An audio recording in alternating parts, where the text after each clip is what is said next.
जो चैप्टर किया वो कौन सा था? लाइट प्रोसेस, ठीक है। एंड फिजिक्स का इससे पहले जो चैप्टर किया था वो कौन सा था? इलेक्ट्रिसिटी था, ठीक है बेटा। अब इसके बाद में जो चैप्टर फिजिक्स का होगा वो कौन सा होगा?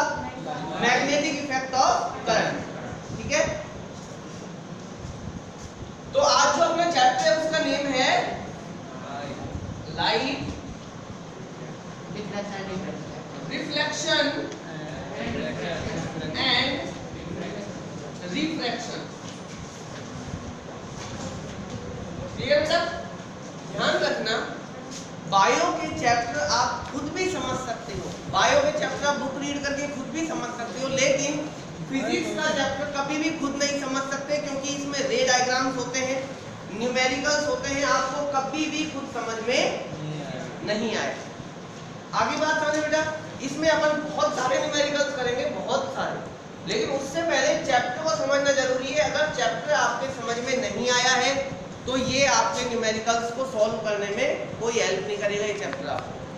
दूसरी चीज, छुट्टी जिस दिन कर ली उस दिन आपका नुकसान है, ये ध्यान रखना। जिस दिन छुट्टी कर ली उस दिन आपका लॉस है, क्योंकि आपको अच्छे से पता है कि यहाँ क्या होता है और वीडियो में क्या जाता है। चाहे सेम कंटेंट जाता है लेकिन यहाँ का पढ़ाया हुआ और वीडियो का दोनों में डिफरेंस है, ठीक है। क्योंकि क्लास में कुछ अलग ही होता है पढ़ना और वीडियो में कुछ अलग ही होता है। इसलिए देखो बेटा, लाइट रिफ्लेक्शन एंड रिफ्रैक्शन। सबसे पहले आपको ये चीज पता होना चाहिए कि what is difference between reflection and refraction. देखिए बेटा, रिफ्लेक्शन के लिए अपन को किस चीज की जरूरत है? प्लेन जरूरी नहीं है, रिफ्लेक्शन के लिए अपन को मिरर की जरूरत है। किसकी जरूरत है? क्योंकि मिरर एक रिफ्लेक्टिंग सरफेस है। मिरर क्या है? रिफ्लेक्टिंग सरफेस जो लाइट को रिफ्लेक्ट बैक, बाउंस बैक कर दे, उसे क्या बोलते हैं अपन? रिफ्लेक्शन। अब अगर आप रिफ्रैक्शन करना चाहते हैं, कौन सा बेटा? रिफ्रैक्शन। तो रिफ्रैक्शन आपको बताया था मैंने 8 में, बताया था नहीं बताया था? रिफ्रैक्शन क्या होता है? देखो बेटा, रिफ्रैक्शन क्या होता है? रिफ्रैक्शन के लिए अपन को सबसे पहले तो ट्रांसपेरेंट मीडियम चाहिए। ट्रांसपेरेंट का मींस क्या होता है? जिसमें अपन आर पार देख सकें। क्या अपन मिरर में आर पार देख सकते हैं? नहीं। अगर आपके आगे चश्मे में ग्लास की जगह मिरर लगा दूं तो आपको क्या दिखेगा? अपनी आपकी खुद की आंखें दिखेंगी, आपको सामने वाला नहीं दिखेगा। उसमें क्या लगाते हैं अपन? ग्लास लगाते हैं, क्योंकि glass is a transparent medium. Glass एक ट्रांसपेरेंट मीडियम है, इसलिए जब उसमें कोई लाइट अपनी इंसिडेंट होती है तो इंसिडेंट होने के बाद में चलो कुछ तो रिफ्लेक्ट होगी होगी, ऐसा तो है नहीं 100% रिफ्लेक्शन होगा, लेकिन उस रिफ्लेक्ट को अपन नहीं पढ़ेंगे। अपन क्या पढ़ेंगे? रिफ्रैक्ट। रिफ्रैक्ट का मतलब होता है वो उस मीडियम में से पास हो जाए। इसमें क्या उस मीडियम में से पास हो रहा है? यहाँ पर अगर इंसिडेंट हुई तो इसी पॉइंट से रिफ्लेक्ट बैक, इधर से कोई मतलब नहीं है इस जगह से। लेकिन अगर रिफ्रैक्शन पढ़ेंगे तो रिफ्रैक्शन में बेटा अगर कोई लाइट आपकी इधर आई, ए बी सरफेस पर इंसिडेंट हुई, ए बी सरफेस पर, तो वो रिफ्रैक्ट होगी। क्या होगी? रिफ्रैक्ट। और रिफ्रैक्ट होके क्या वो सीधी जाएगी?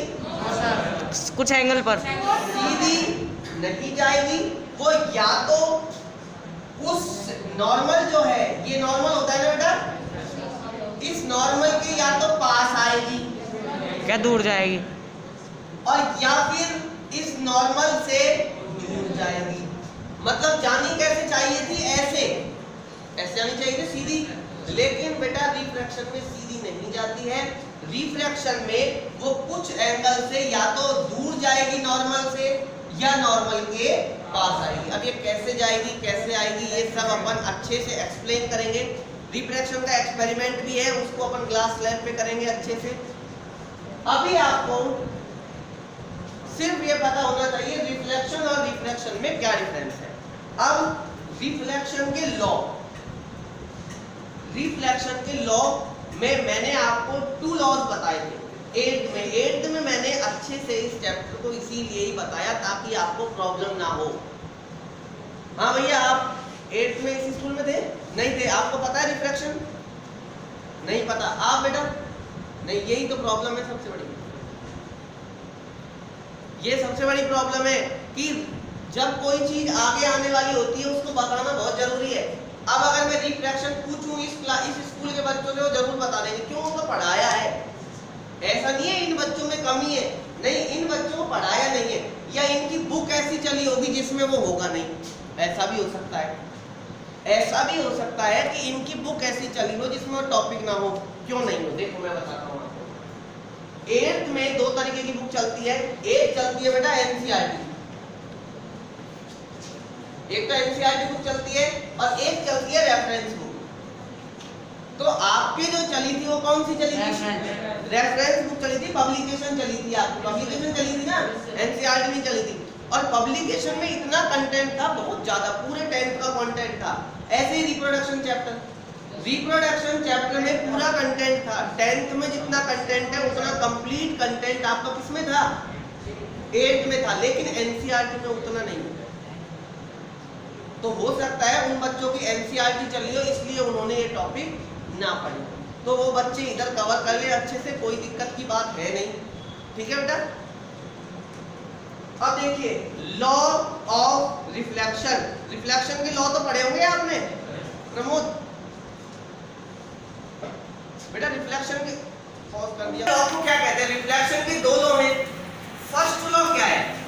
फर्स्ट लॉ ये है कि द इंसिडेंट रे, the reflected ray and the normal, और ये normal at the point of incidence। point of incidence क्या होता है? point of incidence वो point है जहां पर तीनों रेज आपस में मिलती है। तीनों रेज जहां पर आपस में मिलेंगी उसे क्या बोलेंगे? Point of incidence. तो इसकी डेफिनेशन क्या होगी? The incident ray, the reflected ray and normal at the point of incidence all are lie on the same plane. Same plane का मतलब है बेटा वो ओनली एक ही प्लेन पे लाई कर रही है। ऐसा थोड़ी है कि एक तो इधर आ रहा है, दूसरा ये दूसरे प्लेन पे आ रहा है, नॉर्मल तीसरे पे आ रहा है। ऐसा थोड़ी है, एक ही प्लेन, एक सीधे प्लेन पर ही लाई कर रही है। अगर ये प्लेन ऐसा हो गया तो इंसिडेंट ऐसा है, रिफ्लेक्टेड ऐसा है, तो नॉर्मल कैसा हो जाएगा? ऐसा हो जाएगा। ठीक है बेटा? सेकंड लॉ क्या कहता है?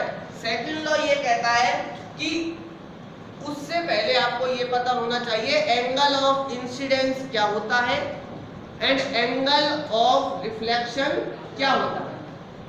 ठीक है? एंगल ऑफ इंसिडेंस क्या होता है? नॉर्मल से जो इंसिडेंट रे एंगल बनाती है, नॉर्मल से जो incident ray, angle of incidence क्या होता है? Angle of incidence is the angle. पहली बात तो एंगल क्या होता है? दो रेज के बीच का एंगल। ये आपको पता है, कोई भी दो लाइन होगी उनके बीच का जो एंगल होगा उसे एंगल होगा। तो देखो बेटा, नॉर्मल एंड इंसिडेंट रे इनके बीच का जो एंगल होगा उसे क्या बोलेंगे? Angle of incidence. And normal और रिफ्लेक्टेड रे इनके बीच का जो एंगल होगा उसे क्या बोलेंगे? Angle of reflection. अब एंगल ऑफ इंसिडेंस को शो करेंगे स्मॉल आई से, एंगल ऑफ रिफ्लेक्शन को शो करेंगे स्मॉल आर से। और सेकंड लॉ ऑफ रिफ्लेक्शन ये कहता है कि angle I equals to angle R, means angle of incidence is equal to angle of reflection. कब? When they are lying on the same. Only in regular reflection. जब plane एक होगा, आपने पढ़ा था रेगुलर इरेगुलर रिफ्लेक्शन। अगर कोई आपका प्लेन ऐसा है प्लेन, तो उसमें तो रिफ्लेक्शन होगा रेगुलर। अगर इधर आएगी तो इधर, इधर आएगी तो इधर, मतलब सबकी सब आपस में क्या होंगे? एक दूसरे के पैरेलल। लेकिन इरेगुलर में आपका सरफेस कैसा होता है? कैसा? इरेगुलर होता है, जिसे डिफ्यूज रिफ्लेक्शन भी बोलते हैं। क्या बोलते हैं? Diffuse reflection. तो बेटा एक रे आई इधर गई, दूसरी आई तो क्या इधर जाएगी कि नहीं? कोई पता नहीं है ये इधर चला जाए, क्योंकि ये कैसी है? irregular. सर लो का मतलब ये होता है सर हमेशा एप्लीकेबल हो sir only in plane mirror. Plane, जब कोई सरफेस प्लेन होगा तो उस पे आप उसको डिफ्यूज पे, ये तो रफ सरफेस है, रफ सरफेस पे नहीं होगा। कोई प्लेन अगर होगा एक ही जैसा होगा तो उस पे वो लॉ फॉलो करेगा। इसलिए तो मैंने आपको ये भी बताया है, जब डेफिनेशन अपन ने पढ़ी थी तो प्लेन सरफेस पढ़ा था अपन ने, रफ सरफेस के लिए तो कट कर दिया। एर्थ का याद करो, एर्थ में था आपने diffuse reflection and regular reflection, ठीक है। तो बेटा अब आप कॉपी में लिखना स्टार्ट कीजिए।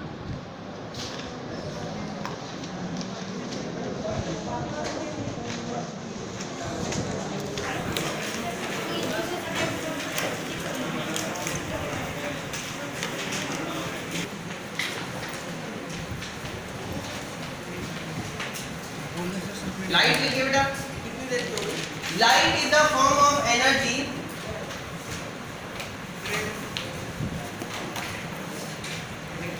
light is a form of energy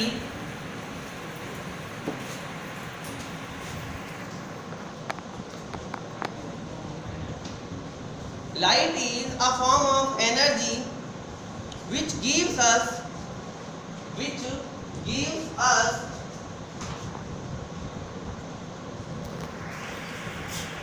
the power of vision, which gives us the power of vision, मतलब हमें देखने की शक्ति देता है, एबल करवाता है अपन को, which gives us the power of vision.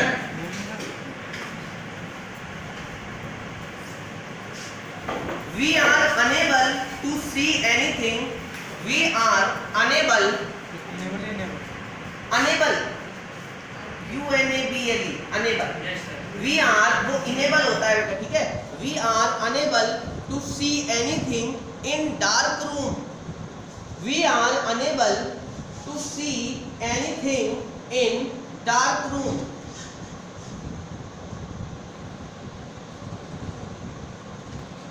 On lightening up the room, on lightening up the room, on lightening up the room, जैसे अपन रूम की लाइट जलाते हैं, on lightening up the room, the things become visible. The things become visible.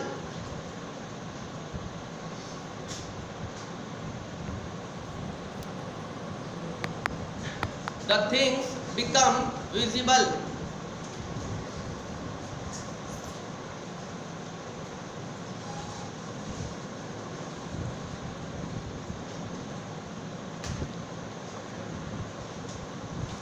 Next topic डालिए बेटा, ray of light. Next topic is ray of light. Ray of light.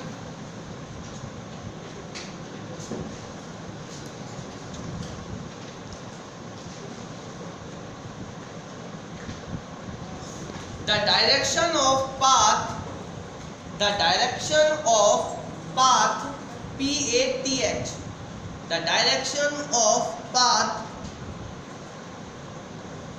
along which, the direction of path along which light energy, along which light energy travels in a medium, along which light energy travels in a medium, is called ray of light, is called ray of light. Travels in a medium is called ray of light. It is represented by, it is represented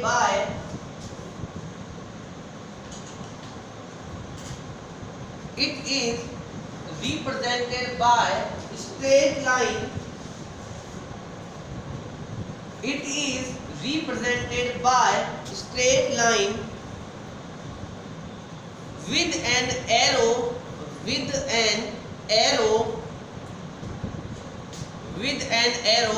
marked on it,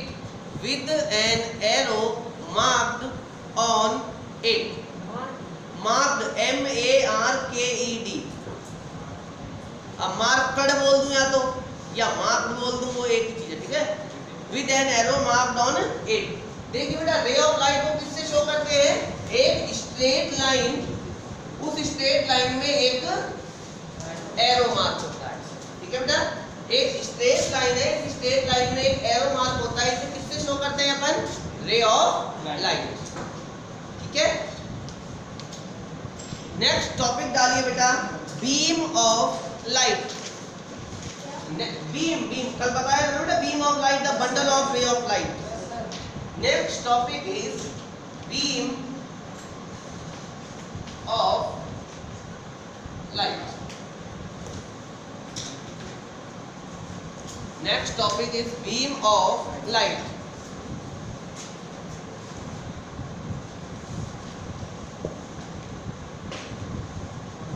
A group of light rays, a group of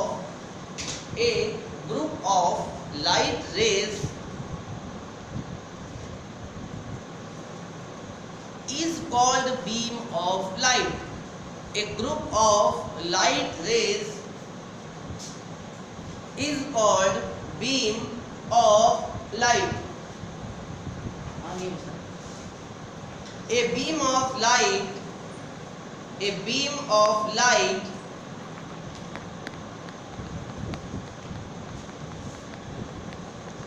may be, a beam of light may be, आगे क्या आएगा? A beam of light may be,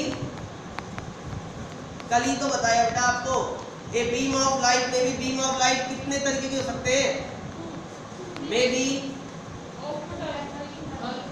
3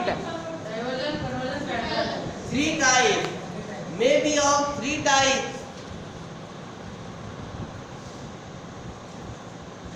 parallel, convergent and divergent. बेटा एक लिखेंगे parallel, convergent CONVERGENT and divergent। parallel, convergent and divergent।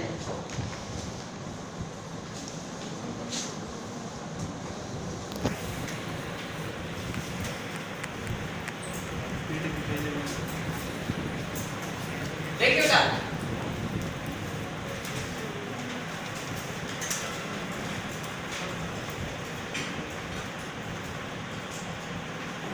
this one is parallel beam of light, ठीक है। next is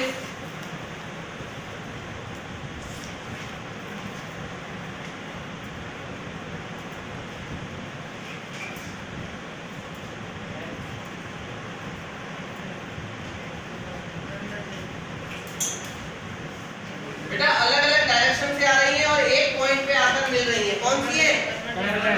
convergent. And next is एक point से निकल रही है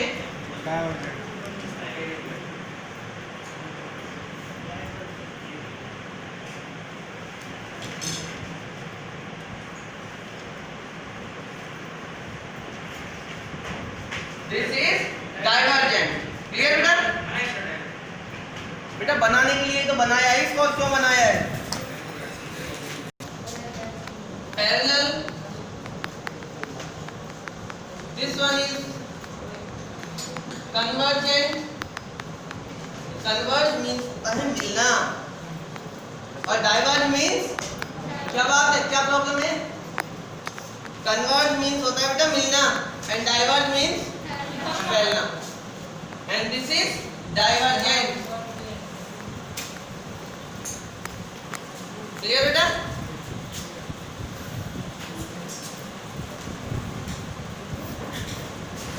On the basis of light, इधर देखेंगे sir, on the basis of light substances are of कितने टाइप के?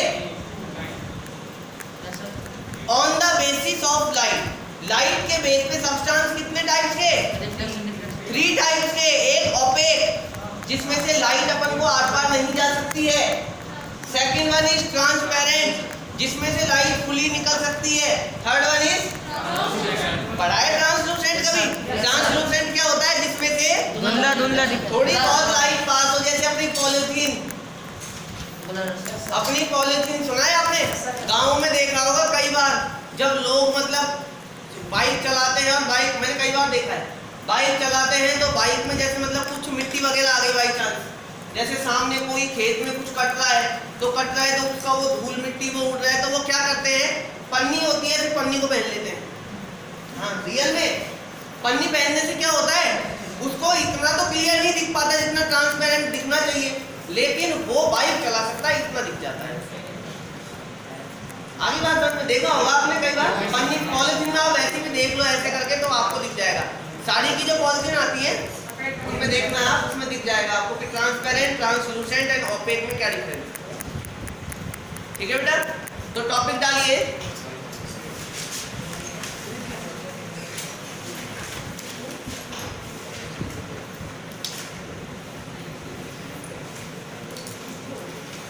On the basis of light, on the basis of light,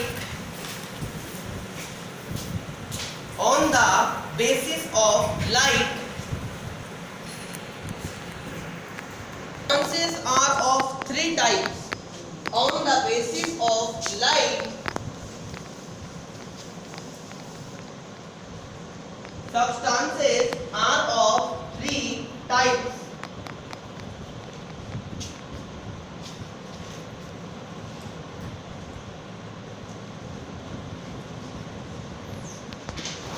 First one is opaque substance. First one is opaque substance, इधर देखो ना पहले। Second one is translucent की क्या spelling है? Okay, हाँ बेटे बताओ। TRASULECANT। चलो, वो तो भीड़ में ही सब होगा, बस एक हो जाता है ना। लिखिए बेटा। हैं? हाँ लिखवा रहा हूँ ना, लिखवाने के लिए तो बोला बेटा। फर्स्ट लिखिए ओपेक सब्सटेंस। फर्स्ट लिखिए बेटा ओपेक सब्सटेंस। ऐसा मास्क लगाओ ना, आपसे कहा तो है मास्क लगाओ। कॉपी कहाँ है आपकी? खाना खाए? बोल दे नाम क्या है? इसमें करो एक बार ऐसे, जब मानो कॉपी भूल गए। ऑब्जेक्ट सब्सटेंस में लिखिए बेटा a substance which do not allow the light to pass through it. जल्दी जल्दी लिख लो, ये आपके सिंपल डेफिनेशन है। A substance which do not allow the light to pass through it. A substance which do not allow the light to pass through it.